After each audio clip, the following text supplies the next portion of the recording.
യുക്തിവാദികളാകുന്ന ആളുകൾ, ദൈവം ഇല്ല എന്ന് പറയുന്ന ആളുകൾ സമകാലികത്തിൽ ഒരുപാട് പെരുകിക്കൊണ്ടിരിക്കുകയാണ്. വഴിയിലൂടെ നടന്നു പോകുമ്പോഴായിരിക്കും ഒരു ഹാജിയാരെ മുന്നാലെ എഴുന്നേറ്റ് ചോദിക്കുന്നത്, അള്ളാഹുവിനെയാണല്ലോ നിങ്ങൾ ആരാധിക്കുന്നത്, എന്താണ് തെളിവുള്ളത്?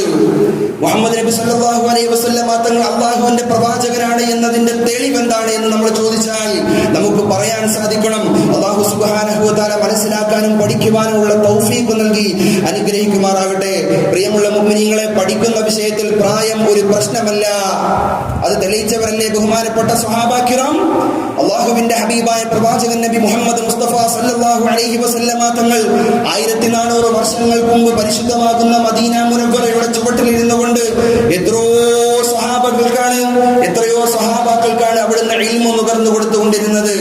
ആ ചുറ്റും കൂടിയിരുന്ന സഹാബാക്കളിൽ വൃദ്ധരായ ആളുകളുണ്ട്, ആ ചുറ്റും കൂടിയിരുന്ന സഹാബാക്കളിൽ ചെറുപ്പക്കാരാകുന്ന ആളുകളുണ്ട്, കുഞ്ഞു മക്കൾ വരെ ആ സദസ്സിലുണ്ടായിരുന്നുവെന്ന് പ്രിയമുള്ള മുഅ്മിനീങ്ങളെ പരിശുദ്ധമാകുന്ന ഹദീസിലൂടെ എനിക്കും നിങ്ങൾക്കും വായിച്ചെടുക്കാൻ സാധിക്കുന്നതാണ്. അതുകൊണ്ട് പഠിക്കുന്ന വിഷയത്തിൽ പ്രായം ഒരു പ്രശ്നമല്ല. അൽഹംദുലില്ലാഹ്, നിങ്ങളൊന്ന് ഉത്സാഹിക്കുകയാണ് എങ്കിൽ ഇൻഷാ അല്ലാഹ് 1-2 പേരോട് ഞാൻ ആ കാര്യം പറഞ്ഞിരുന്നു. പരിശുദ്ധമാകുന്ന ഖുർആൻ ഓതാൻ ഉള്ളതായ ഒരു സംവിധാനം നമുക്ക് ഇൻഷാ അല്ലാഹ് നമുക്ക് ഈ പള്ളിയിൽ ഒരുക്കേണ്ടതുണ്ട്.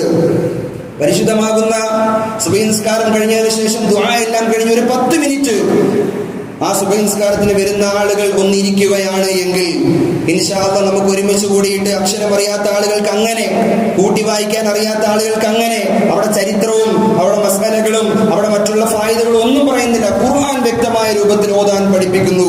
ഇത് പഠിപ്പിക്കുന്നു എന്ന് പറയുമ്പോൾ ഞാൻ വലിയ ആളായതുകൊണ്ട് പറയുകയല്ല. നമുക്കറിയാവുന്ന ഒരു അറിവ് മറ്റുള്ളവർക്ക് പറഞ്ഞു കൊടുക്കുമ്പോൾ അല്ലാഹു സുബ്ഹാനഹു വ തആലയുടെ ഭാഗത്ത് നമുക്ക് പ്രതിഫലം കിട്ടും. അതുകൊണ്ട് താല്പര്യമുള്ള ആളുകൾ ഇൻഷാ അല്ലാഹ് സുബ്ഹിക്ക് ഇരിക്കണം എന്നുകൂടെ ഓർമ്മപ്പെടുത്തുകയാണ്. പ്രിയമുള്ള മുഅ്മിനീങ്ങളെ, അറിവില്ലാത്തത് കൊണ്ടാണല്ലോ ഈ പറയുന്ന കാര്യങ്ങൾ, ഈ പറയുന്ന പ്രശ്നങ്ങൾക്കെല്ലാം കാരണം അറിവില്ലാത്തതിന്റെ പേരിലാണ് കടന്നു വരുന്നത്. ഇന്ന് ഇന്ത്യയിൽ നമ്മുടെ മുസ്ലിമീങ്ങളുടെ അവസ്ഥകൾ ഒന്ന് പരിശോധിച്ച് നോക്കുകയാണ് എങ്കിൽ ഏറ്റവും കൂടുതലും വലിയ വിദ്യാഭ്യാസ രംഗത്ത് ഏറ്റവും കൂടുതലും പിന്നോക്കാവസ്ഥ നിൽക്കുന്നത് മുസ്ലിം നാമധാരികളാണ് എന്ന് കണക്കുകൾ സൂചിപ്പിക്കുകയാണ്. അവർ പ്രായമാകുമ്പോൾ തന്നെ എന്തെങ്കിലും കുറച്ച് വായിക്കാനും എഴുതാനും പഠിച്ചിട്ട് ബിസിനസിന്റെ മാർഗങ്ങളിലേക്ക് കടന്നു പോകുന്നു. പിന്നെ സാമ്പത്തികമാകുന്ന പുരോഗമനത്തിന് വേണ്ടി അവർ കഷ്ടപ്പെടുന്നു. വിദ്യാഭ്യാസത്തിന്റെ വഴി പാതി വെച്ച് അടയുകയാണ്. അതിന്റെ ഏറ്റവും വലിയ ഒരു ഉദാഹരണം പോലെയാണ് നമുക്ക് വായിക്കാൻ സാധിക്കുന്നത് സമകാലികത്തിലുള്ളതായ വഖഫിന്റെ പ്രശ്നങ്ങൾ. എന്താണ് പ്രിയപ്പെട്ട മുഅ്മിനീങ്ങളെ വഖഫ് എന്ന് പറഞ്ഞാൽ? നമ്മൾ കഴിഞ്ഞ ജുമുഅ പ്രഭാഷണങ്ങളിലൂടെ എല്ലാം പ്രസംഗങ്ങളിലൂടെ എല്ലാം അത് വിശദീകരിച്ചുകൊണ്ട് നമ്മൾ പറഞ്ഞതാണ്.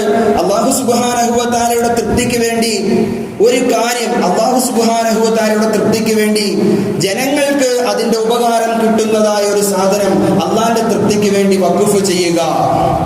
അത് എന്തുമാകാമല്ലോ, അത് പിന്നെ വിൽക്കാനോ എടുക്കാനോ ഒന്നും പാടില്ല. ഈ വഖഫിന്റെ സമ്പ്രദായം ആദ്യമേ തുടങ്ങിയത് മുഹമ്മദ് മുസ്തഫ സല്ലല്ലാഹു അലൈഹി വസല്ലമ തങ്ങൾ ആണ് എന്ന കാര്യം ഞാനും നിങ്ങളും മനസ്സിലാക്കേണ്ടതുണ്ട്. റസൂലുള്ളാഹി സല്ലല്ലാഹു അലൈഹി വസല്ലമ തങ്ങൾ, പ്രിയമുള്ളവരെ, നമുക്ക് കാണാൻ സാധിക്കും 7 മുന്തിരി തോട്ടങ്ങളാണ്. പല ആളുകളും റസൂൽ സല്ലല്ലാഹു അലൈഹി വസല്ലമ തങ്ങൾക്ക് സ്വതക്ക കൊടുത്ത 7ഓളം വരുന്ന മുന്തിരി തോട്ടങ്ങളാണ് പാവപ്പെട്ടവരാകുന്ന ആളുകൾക്ക് റസൂൽ സല്ലല്ലാഹു അലൈഹി വസല്ലമ തങ്ങൾ വഖഫ് ചെയ്തത്. ബഹുമാനപ്പെട്ട അബ്ദുൽ ദഹ്ദാ എന്ന് പറയുന്നതായ വലിയൊരു മഹാൻ ഉണ്ടായിരുന്നു. അദ്ദേഹം റസൂൽ സല്ലല്ലാഹു അലൈഹി വസല്ലമ തങ്ങളെ അടുത്ത് വിളിച്ചിട്ട് പറയുകയാണ്, ഓ നബിയെ, 700ഓളം വരുന്ന ഈന്തപ്പനകൾ കുലയ്ക്കുന്നതായ പനകളുള്ള ഒരു തോട്ടം എന്റെ പക്കലുണ്ട്. അത് പാവപ്പെട്ടവരാകുന്ന ആളുകൾക്ക് വേണ്ടിയിട്ട് ഞാൻ വഖഫ് ചെയ്തിരിക്കുകയാണ് എന്ന് പറഞ്ഞ് റസൂൽ സല്ലല്ലാഹു അലൈഹി വസല്ലമ തങ്ങളുടെ മുന്നാലെ കൊടുക്കുകയാണ്. ഇതെല്ലാം സ്വഹാബാക്കളും മുത്തുറസൂൽ നമുക്ക് കാണിച്ചു തന്നതായ പാതയാണ്. നമുക്ക് ഇന്നും ഹജ്ജിന് പോകുന്ന സമയത്ത്, ഉംറയ്ക്ക് പോകുന്ന സമയത്ത് നമുക്ക് കാണാൻ സാധിക്കും, ഹജ്ജിന് വരുന്ന ആളുകൾക്ക് വെള്ളം കുടിക്കാൻ വേണ്ടി കിണറുകൾ വഖഫ് ചെയ്ത ആളുകൾ. ഹജ്ജിന്റെ സമയത്ത് തീർത്ഥാടകരുടെ കൂടെ അവിടുന്ന് വരുന്ന മൃഗങ്ങൾക്ക് വെള്ളം കുടിക്കാൻ വേണ്ടി, പുല്ല് തിന്നാൻ വേണ്ടിയിട്ട് അവിടുന്ന് പരിശുദ്ധമാകുന്ന ഹറമിന്റെ സൈഡുകളിൽ പുല്ലുകൾ, വെള്ളങ്ങളെല്ലാം വഖഫ് ചെയ്തിരിക്കുന്നത്, വിശ്രമ സ്ഥലങ്ങൾ വഖഫ് ചെയ്തിരിക്കുന്നത്. ഇതെല്ലാം പ്രിയമുള്ള മുഅ്മിനീങ്ങളെ അല്ലാഹുവിന്റെ പരിശുദ്ധമാകുന്ന ദീനുൽ ഇസ്ലാം പ്രോത്സാഹിപ്പിക്കുന്നതായ കാര്യമാണ്. ഈ വഖഫിന്റെ സ്വത്തുകൾ മുഴുവനും സംരക്ഷിക്കാൻ വേണ്ടിയിട്ടാണല്ലോ വഖഫിന്റേതായ സംഘടനകളും വഖഫ് സമിതികളുമെല്ലാം രൂപപ്പെടുത്തിയിരിക്കുന്നത്. ഒന്നും കൂടെ പറഞ്ഞാൽ അതിനുവേണ്ടി മാത്രമാണ് വഖഫിന്റേതായ കമ്മിറ്റികളുമെല്ലാം രൂപപ്പെടുത്തിയിരിക്കുന്നത്.